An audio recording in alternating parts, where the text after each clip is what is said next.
नमस्कार मित्रांनो, स्वागत आहे आपल्या यूट्यूब चॅनल. आज पाहणार आहोत वन नेशन वन इलेक्शन. भारतात इलेक्शन प्रस्ताव मोदीजी मंत्रिमंडळाने आज मंजूर केला आहे. वन नेशन वन इलेक्शन म्हणजेच लोकसभेच्या निवडणुकाबरोबरच राज्यातील महानगरपालिका, नगरपालिका, ग्रामपंचायतसह विधानसभा आणि स्थानिक स्वराज्य संस्थांच्या निवडणुका एकाच वेळी व्हाव्यात.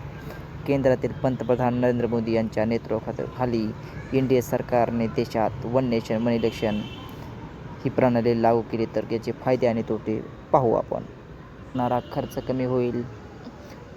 निवडणुका सगळ्या सोबत होणार असल्यामुळे खर्चाची बचत.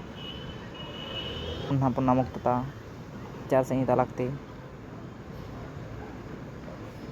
सुरक्षा दलावर कमी भार. स्थानिक पोलिस व सुरक्षा दलांना निवडणुकीदरम्यान सुरक्षेची जबाबदारी सोपवली जाते. निवडणुकीच्या काळात वारंवार होणाऱ्या कर्तव्यापासून सुटका मिळण्याने सुरक्षा दलावरील कामाचा ताण कमी होणार.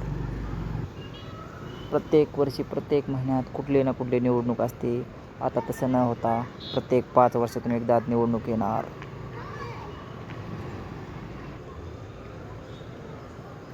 एक राष्ट्र एक निवडणुकीवर राजकीय पक्षामध्ये एकमत दिसणार नाही. नंबर 2. निवडणुकीच्या निकालावर परिणाम येऊ शकतो.